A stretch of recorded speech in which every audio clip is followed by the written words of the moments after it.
Welcome to another episode of Roll Up a Power Up. So get your blunts rolled and your drink poured. Alright, now what we here on today, Mr. Roll Up?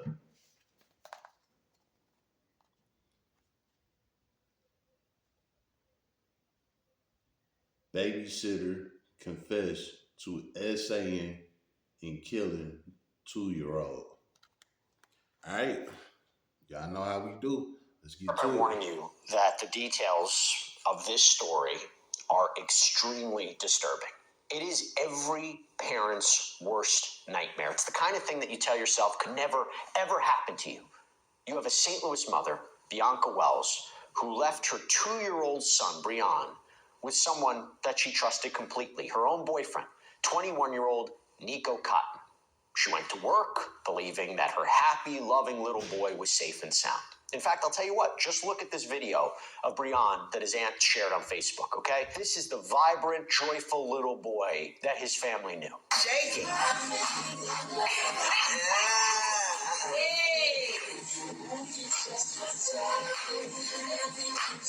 That's the memory that his family is now left with. Because what happened next is the stuff of nightmares. On October 27th, Brian was rushed to the hospital unresponsive and later died. And then came a horrifying revelation from the police. They say this wasn't an accident, that the babysitter, the man that his mother trusted, allegedly confessed to killing this child. But he didn't just harm the child, no. Authorities say he sexually assaulted and strangled this 2-year-old boy. According to a probable cause affidavit, the medical examiner found that Brian had a lacerated liver. The cause of death was ruled a homicide from multiple internal and asphyxial injuries.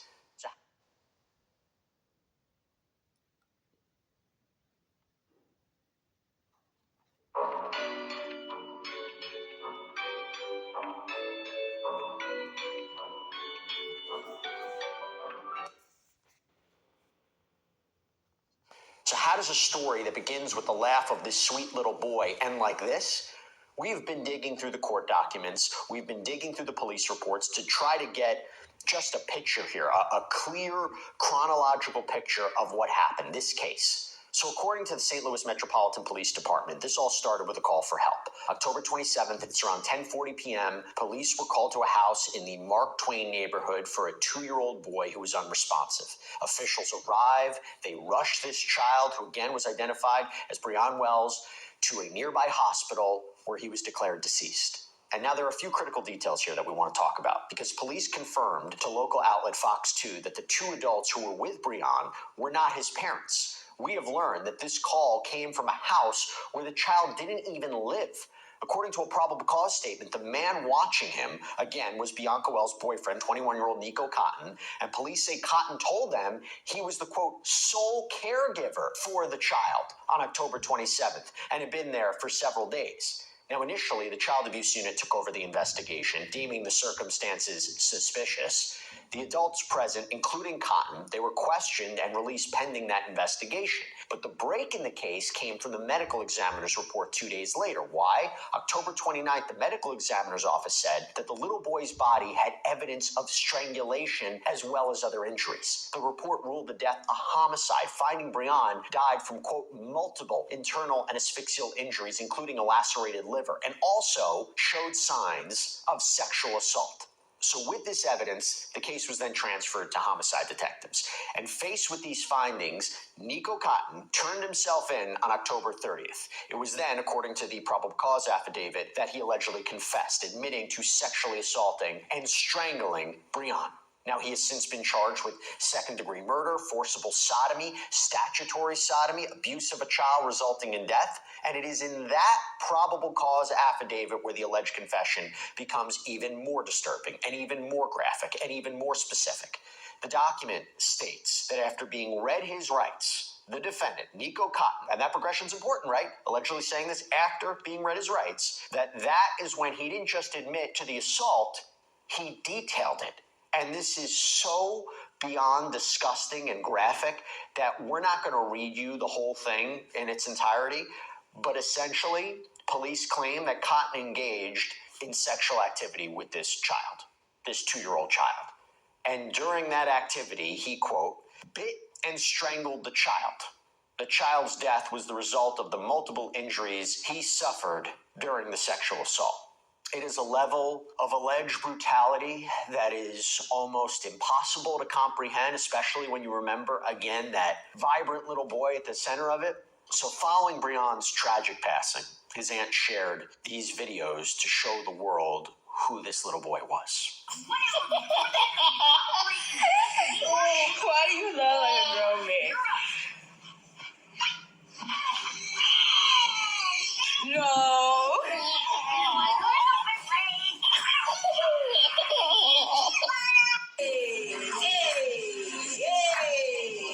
Shake it.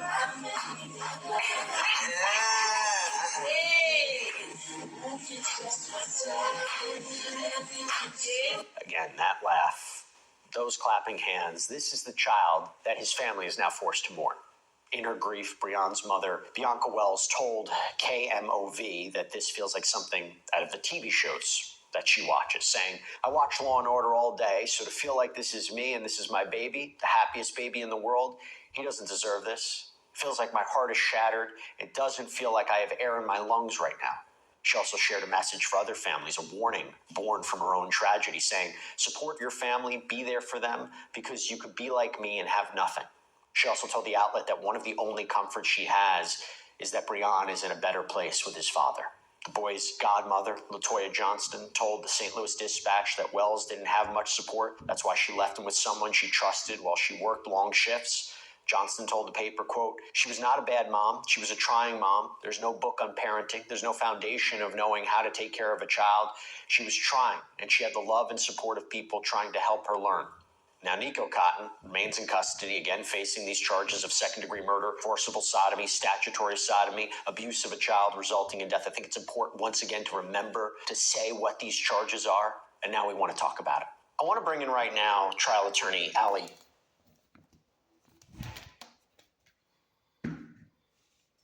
Well, y'all heard all that, right?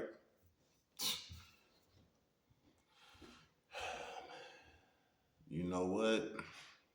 I'm gonna make this real short, man, since y'all heard every single thing, man. What you got to say about this, Mr. Roll Up? Well, what I say about the last guy, he gonna be somebody's girlfriend. They gonna fuck that boy up some bad. Y'all seen all them charges he got? You know what I'm saying? You see what he did to a 2-year-old little boy. You got a whole girlfriend that you could do this stuff to, and you decide to mess with her little 2-year-old boy, her little baby boy, a little bitty baby, man. I don't get it, man. I real like think these people think that prison is a party or something. You know what I'm saying? Like they don't get the severity of how real it is up in there, man. And they not gonna know until they get there. And I think this is why a lot of people think this shit is a game. You know what I'm saying? Let me tell y'all something real quick, right? Um, my cousin, right? My blood cousin, like she used to be my homie. You know what I'm saying?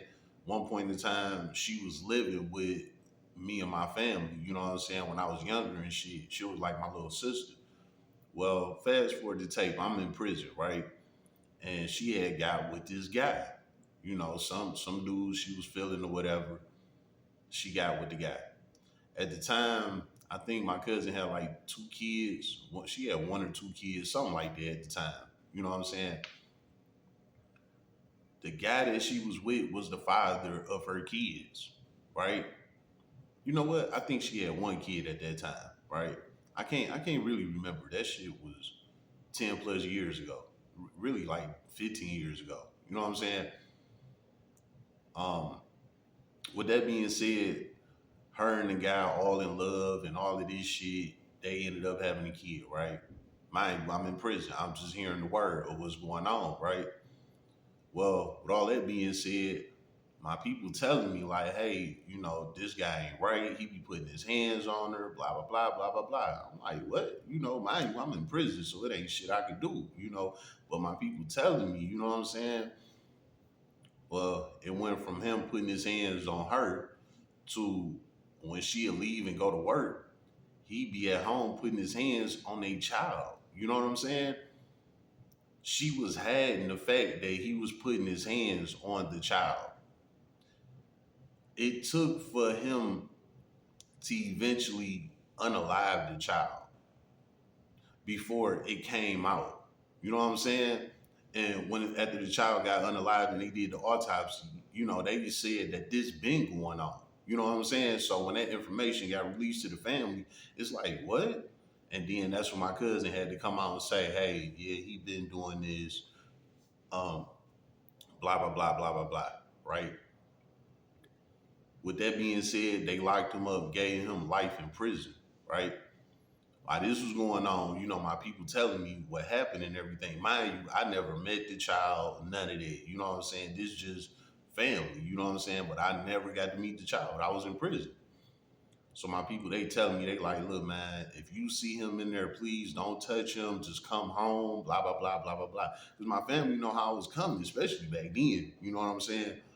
So they like, please don't do nothing to him. We know how you feeling, blah, blah, blah. They like, just come home, blah, blah, blah, blah, blah, blah. Right? I'm thinking in the back of my mind, I'm like, dog, if I catch this nigga, it's over with. You know what I'm saying? That was when I first went to prison. So I didn't understand how the levels worked and all of that type of shit, right? I'm like, man, I catch this nigga, I ain't never going home. You know what I'm saying? It's gonna be over with. But when I started understanding how the levels went, like the level 4, level 2, level 1, all of this shit, I'm like, man, I ain't gonna never bump into this nigga. I'm like, I'll be then went home by the time I could even try to bump into him. You know what I'm saying? So with all that being said, that was just God calling for me to not even be around him because I real life would have took him out my damn self. You know what I'm saying? So I never bumped into him or none of that. Of course, they showed me his pictures and things like that, but I never got to bump into him because we was on two completely different levels. You know what I'm saying? But I'm relating that situation with this right here. That guy did the same thing to his own child that this guy right here did to his girlfriend child. And like I said, these man, men and women that's doing this shit. But since we on the men, let's talk about the men. You know, the men that's doing this shit, man. It's like, what is wrong with y'all, man? If you don't want to deal with the child, if the child, okay, let me bag it up a little. Let's go back to my cousin and her boyfriend, right? Well, when he got caught for this shit and everything, he confessed as well, right? And in his confession, he said that the child was always crying.